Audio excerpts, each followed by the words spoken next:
ओम शांति। ओम शांति बाबा।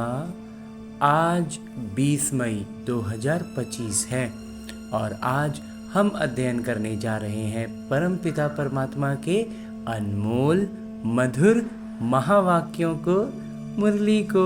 तो ये अमूल्य ज्ञान बाबा हमारे आत्मा के संस्कारों में परिवर्तन लाने के लिए देते हैं, या यूँ कहें कि इन संस्कारों के जंजाल में जो हम फंस गए हैं, इससे एकदम सहज रीति से निकलने की युक्तियाँ देते हैं।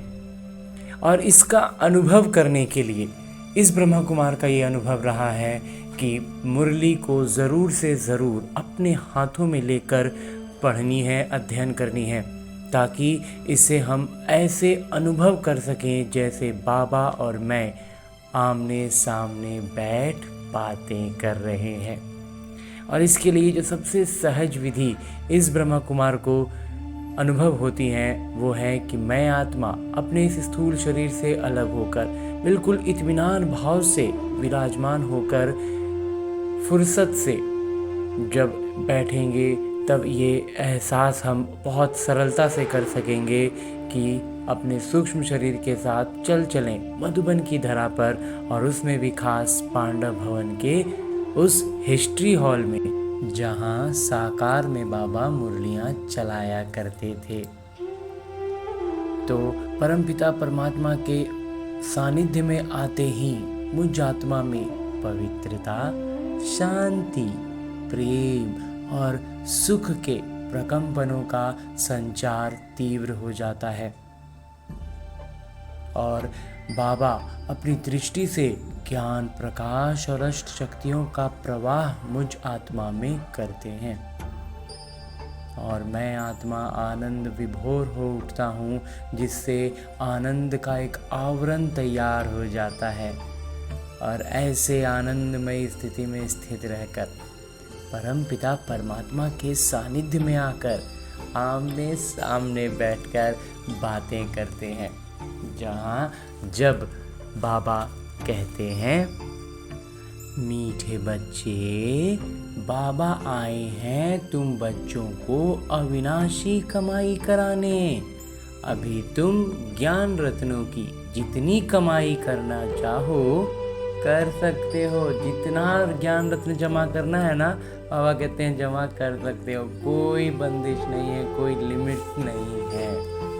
आगे प्रश्न रूप में बाबा कहते हैं, आसुरी संस्कारों को बदलकर दैवी संस्कार बनाने के लिए कौन सा विशेष पुरुषार्थ चाहिए? उत्तर बतलाते हैं बाबा, संस्कारों को बदलने के लिए जितना हो सके आत्म अभिमानी रहने का अभ्यास करो।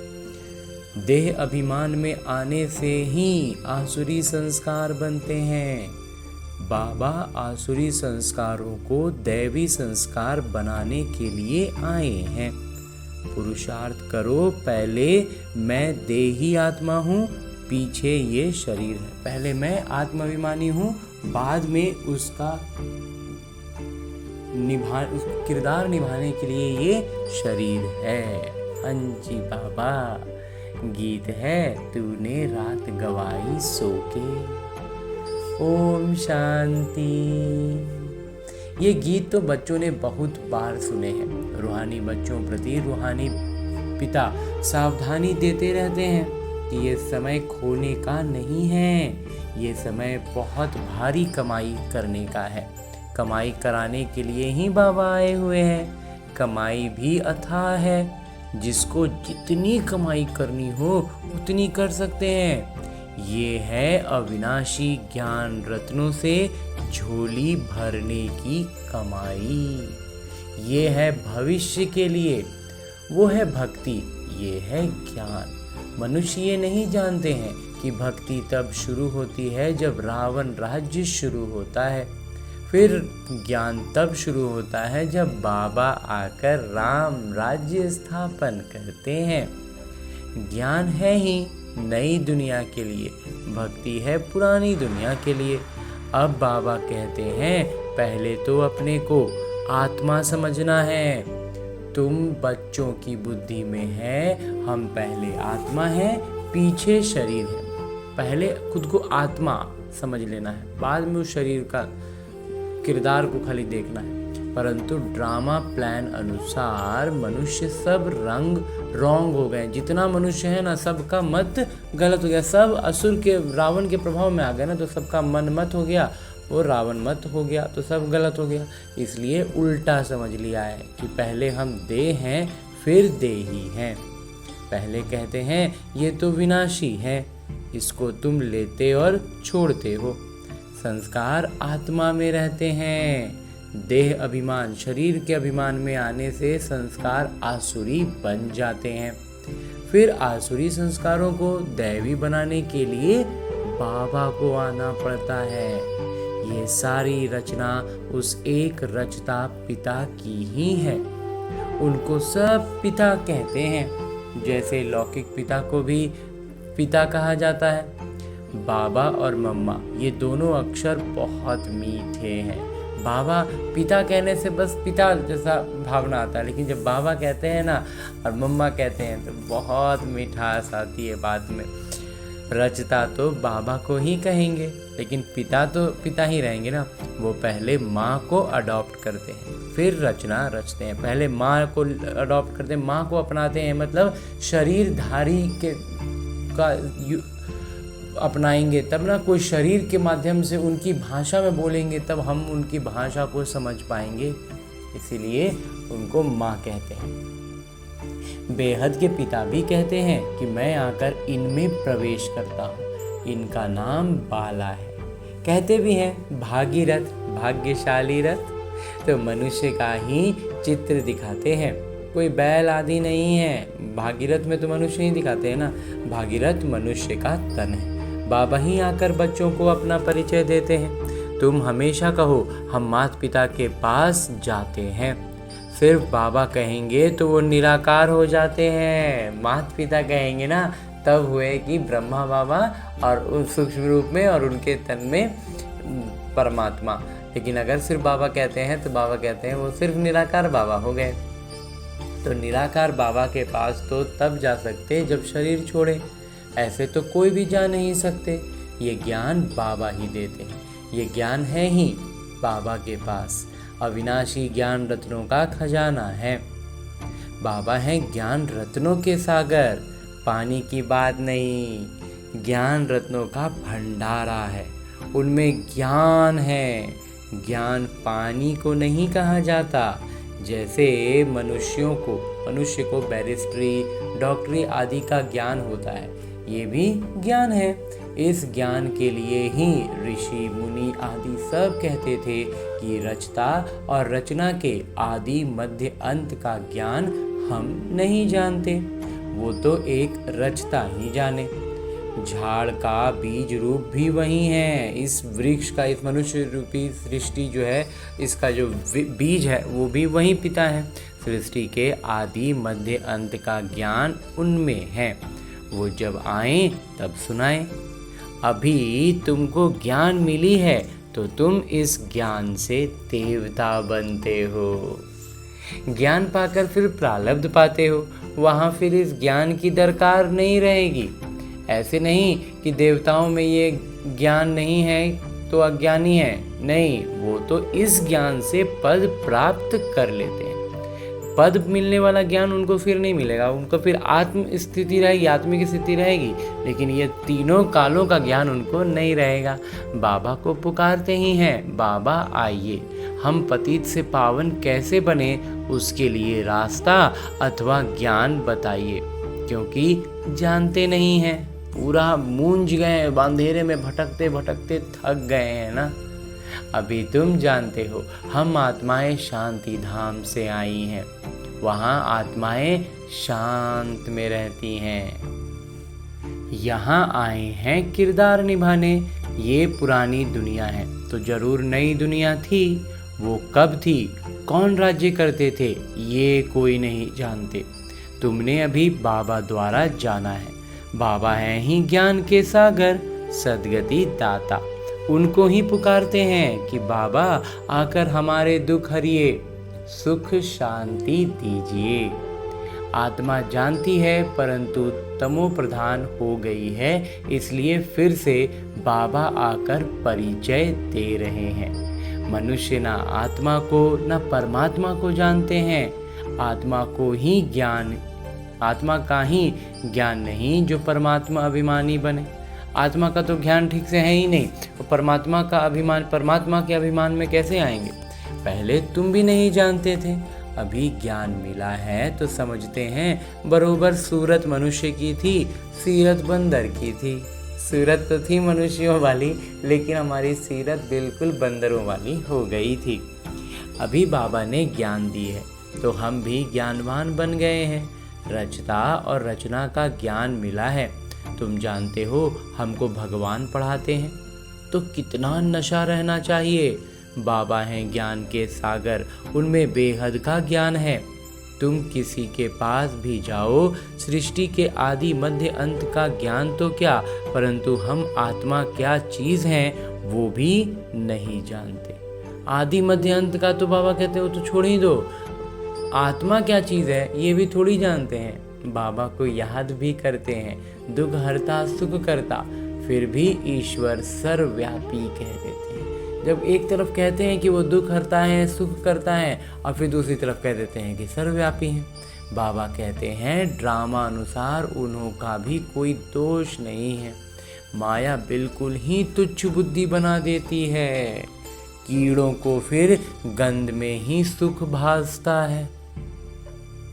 बाबा कहते हैं जो कीड़े हो जाते हैं ना, वो गंदगी में ही उनका जीवन है, गंदगी में ही पनपे हैं, गंदगी में ही जन्मे हैं, तो वहीं उनको अच्छा लगेगा ना। बाबा आते हैं गंध से निकालने।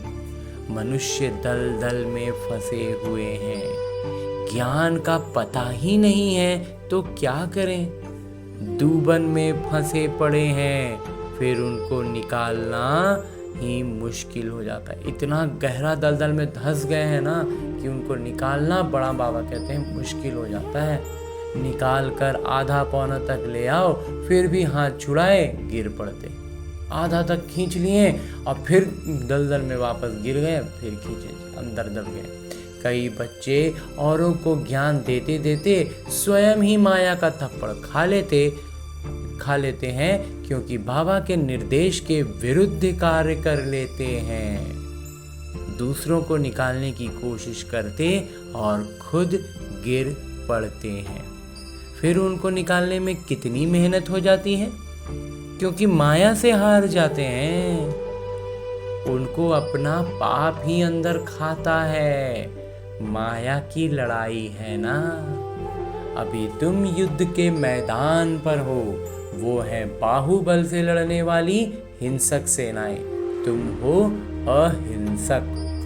तुम राज्य लेते हो अहिंसा से।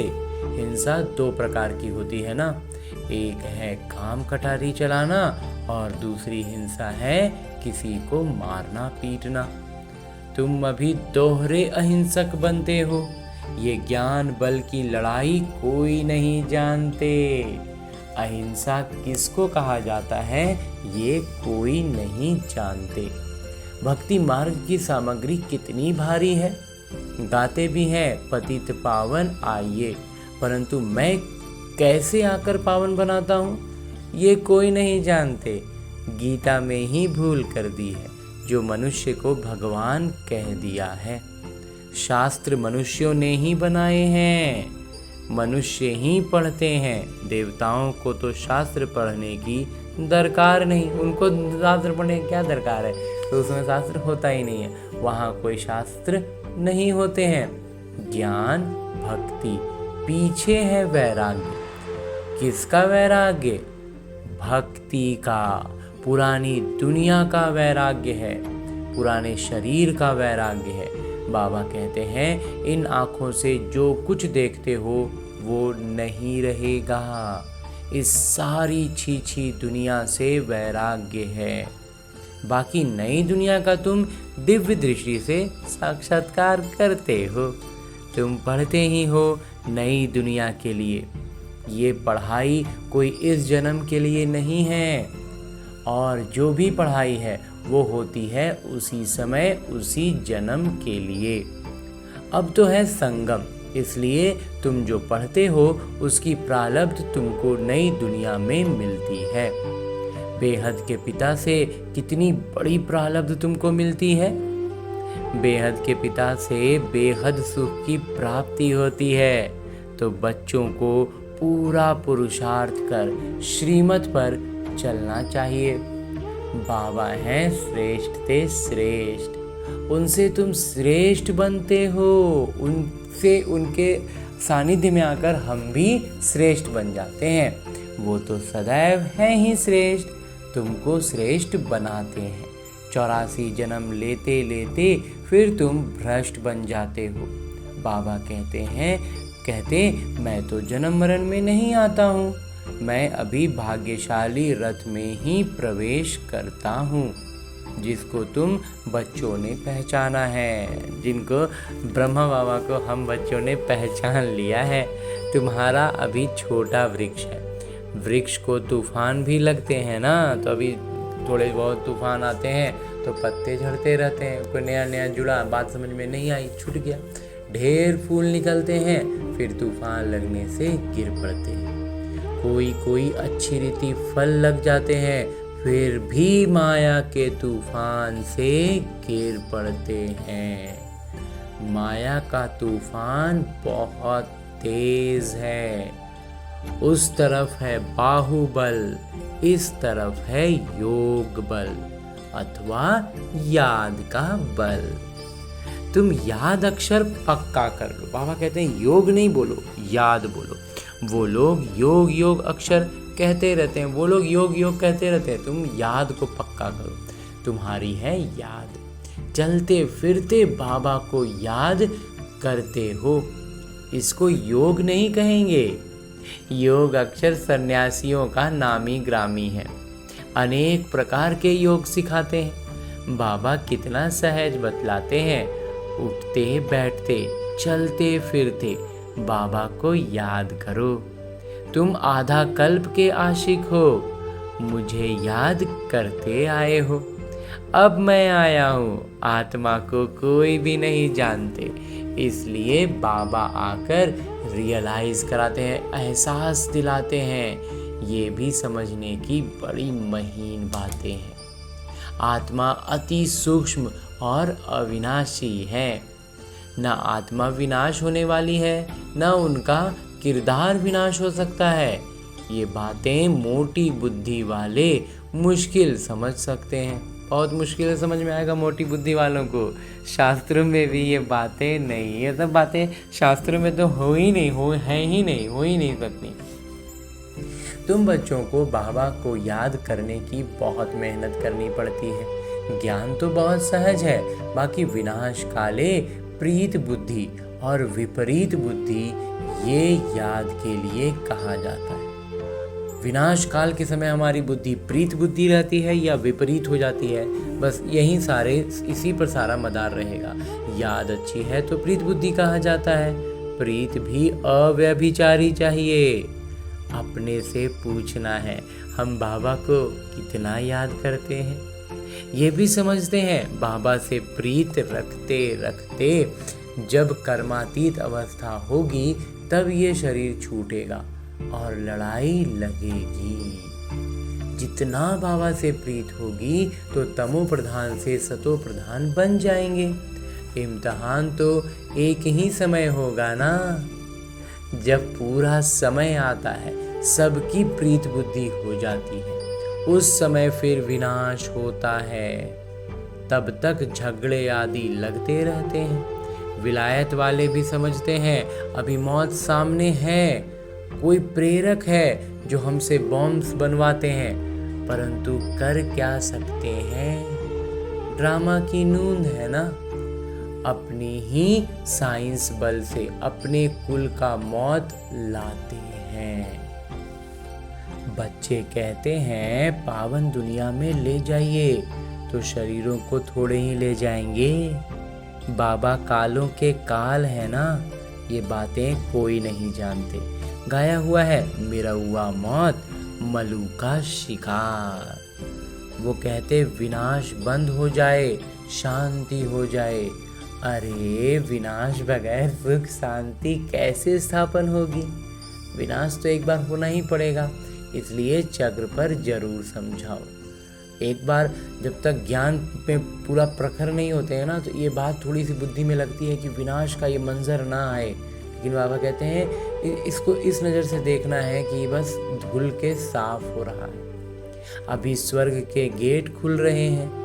बाबा ने कहा है इस पर भी एक पुस्तक छपाओ, गेटवे टू शांति धाम सुख धाम। इनका अर्थ भी नहीं समझेंगे, है बहुत सहज, परंतु कोटों में कोई मुश्किल समझते हैं। तुमको प्रदर्शनी आदि में कभी दिल शिकस्त नहीं होना चाहिए। प्रदर्शनी वगैरह में बाबा कहते हैं कभी भी ऐसा हार नहीं मान लेना है, जब क्योंकि वहाँ कुछ हर तरह के लोग आ जाते हैं, तो उनसे बात करते करते अपने आप में कभी थकना नहीं है, हार नहीं मानना है। प्रजा तो बनती है ना, कितनों है तो प्रजा बन रहा है। मंजिल बड़ी है, मेहनत लगती है। मेहनत है याद की, याद में रहकर हमें ज्ञान समझाना है। बस हमें ध्यान अपना सिर्फ एक ही जगह पर रखना, क्या समझा रहे, कितना समझा रहे, कैसा समझा रहे, सेकेंडरी है। याद में रह के समझा रहे हैं, प्राइमरी है।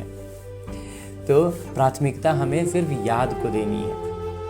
आगे बाबा कहते हैं कि मेहनत है याद की, तो उसमें बहुत फेल होते हैं, और उस याद में रह के समझाने में ही बाबा कहते हैं ज़्यादातर बच्चे फेल हो जाते हैं। याद भी अव्यभिचारी चाहिए, माया घड़ी घड़ी भुला देती है। मेहनत बगैर थोड़े ही कोई विश्व के मालिक बन सकते हैं, पूरा पुरुषार्थ करना चाहिए। हम सुखधाम के मालिक थे, अनेक बार चक्र लगाया है, अब बाबा को याद करना है। माया बहुत विघ्न डालती है। बाबा के पास सेवा के भी समाचार आते हैं। आज विद्युत मंडली को समझाया, आज ये किया। ड्रामानुसार माताओं का नाम बाला होना है। तुम बच्चों को ये ख्याल रखना है, माताओं को आगे करना है। ये है चैतन्य दिलवाला मंदिर। तुम चैतन्य में बन जाएंगे, फिर तुम राज्य करते रहेंगे। भक्ति मार्ग के मंदिर आदि रहेंगे नहीं। हम बाबा कहते हैं हम चैतन्य हैं और हमसे मंदिर बन जाएगा, हम पे राज्य करेंगे। ये भक्ति मार्ग के जितने मंदिर भी देखते हैं ना, बाबा कहते हैं नहीं रहे। इन आंखों से जो कुछ देखते हैं कुछ नहीं रहेगा। अच्छा, मीठे मीठे सिके लदे बच्चों प्रति माता पिता बाबा का याद प्यार और आशीर्वाद। रूहानी बाबा की रूहानी बच्चों को नमस्ते। हम रूहानी बच्चों की ओर से रूहानी माता पिता को याद प्यार और प्रणाम। धन्यवाद बाबा, धन्यवाद। मुरली के लिए भी धन्यवाद, और इस अनूठे अलौकिक ब्राह्मण जीवन के लिए भी बहुत बहुत बहुत धन्यवाद बाबा, बहुत धन्यवाद। आगे आज की मुरली से लिए गए वो प्रमुख बिंदु हैं जिन्हें हमें अपने ब्राह्मण जीवन में धारण करने हैं। और ब्राह्मण सो फरिश्ता, फरिश्ता सो देवता बनना है। इसमें पहला बिंदु है कि एक बाबा से अव्यभिचारी प्रीत रखते रखते कर्मातीत अवस्था को पाना है। इस पुरानी देह और पुरानी दुनिया से बेहद का वैराग्य हो। हम कहते हैं इस पुराना शरीर से और इस पुरानी दुनिया से वैराग्य कर लो, क्योंकि ये सब नष्ट होने वाला है, विनाश होने वाला है। कोई भी कर्तव्य बाबा के निर्देश के विरुद्ध नहीं करना है। युद्ध के मैदान में कभी भी हार नहीं खानी है। दोहरा अहिंसक बनना है। हाँ जी बाबा। आगे मेरे बाबा वरदान दे रहे हैं। वरदान देते हुए मेरे बाबा कहते हैं, शुभ भावना से सेवा करने वाले बाबा समान अपकारियों पर भी उपकारी भव। अंजी बाबा।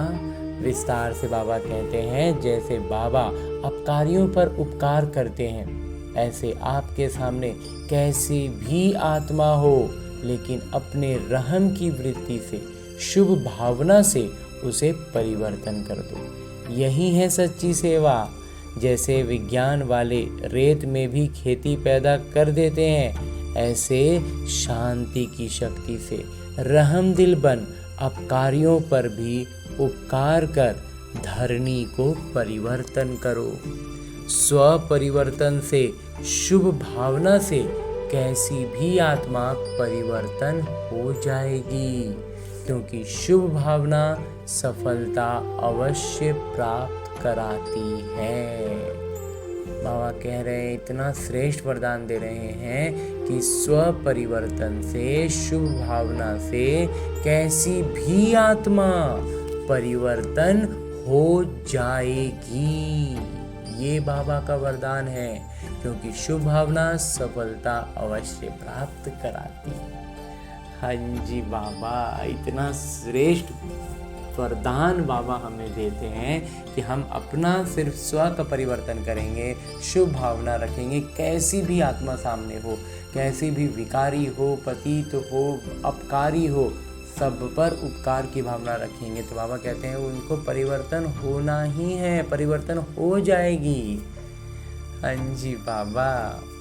और आगे स्लोगन है, मुरली का उपदेश है, ज्ञान का सिमरन करना ही सदा हर्षित रहने का आधार है। ज्ञान बुद्धि में चलता रहेगा ना तो हमेशा हमारे चेहरे पर खुशी रहेगी। और ये सिर्फ लौकिक चेहरे पर नहीं, आत्मा की स्थिति मुस्कुराती रहेगी तो चेहरा तो उसी का परिचायक है ना। हाँ जी बाबा। और इतना हमने श्रेष्ठ ज्ञान मुरली का अध्ययन बाबा के सम्मुख विराजमान होकर किया, उनके सानिध्य में आकर हमने वरदान प्राप्त किया। अब मेरे बाबा इसी अव्यक्त स्वरूप में स्थित रहकर एक इशारा भी दे रहे हैं और इन इशारों के लिए बाबा ने एक श्रीमत दी है और फिर उसका विस्तार भी बतलाते हैं। तो जो इशारों के लिए श्रीमत दी है बाबा ने, वो है रूहानी रॉयल्टी और प्योरिटी की पर्सनैलिटी धारण करो। आत्मिकता का हमारा चलन हो, हमारी व्यक्तित्व से आत्मिकता झलके और चेहरे से हमारा जो चलन है उसमें पवित्रता चमके। विस्तार से आज के लिए बाबा ने जो इशारा दिया है वो है, आप ब्राह्मणों जैसी रूहानी पर्सनैलिटी सारे कल्प में और किसी की भी नहीं है, क्योंकि आप सबकी पर्सनालिटी बनाने वाले ऊंच ते ऊंच स्वयं परमात्मा। हमारी पर्सनालिटी को डेवलप कौन कर रहे हैं? परमात्मा। तो इतना श्रेष्ठ पर्सनालिटी और कभी किसी का हो सकता है जब परमात्मा स्वयं हमारा व्यक्तित्व निखार रहे हो।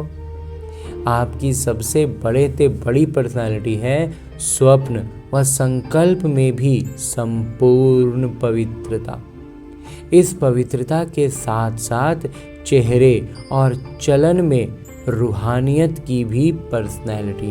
बाबा कहते हैं पवित्रता के साथ साथ चेहरा से और चलन से आत्मिकता का पर्सनैलिटी आता है, आत्मिकता का भाव आता है।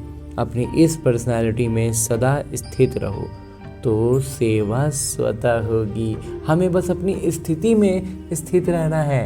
बाबा कहते हैं फिर सेवा तो स्वतः ही होती रहेगी। हम आईना बन जाएं, इतना साफ आईना बन जाएं कि बाबा उसमें स्वाभाविक रूप से झलकते रहें। हाँ जी बाबा। तो ऐसा आईना बनने के लिए बाबा से प्राप्त वरदानों को धारण करके अपनी वास्तविक अवस्था में आने के लिए और इन इशारों को प्रैक्टिकल लाइफ में झलके हमसे जो बाबा उम्मीद कर रहे हैं, हमें जो बात बतला रहे हैं, उन सारे उम्मीदों पर खरे उतरने के लिए हमें इस स्थूल शरीर में वापस आना होगा ना। और एक एक क्षण अभ्यास के स्थिति में अपने आप को स्थित रखना है कि हर एक क्षण मेरे अभ्यास के लिए है, हर एक परिस्थिति मेरे कल्याण के लिए है, मुझे विजयी बनाने आई है। तो विजयी बनना है और विजयी तो मैं हुआ पड़ा हूँ, मेरी विजय तो हुई पड़ी है, बस मैं उसे रिपीट करने जा रहा हूँ। इस भावना से लौटते हैं अपने इस लौकिक किरदार में, अपने स्थूल शरीर में। अच्छा, ओम शांति।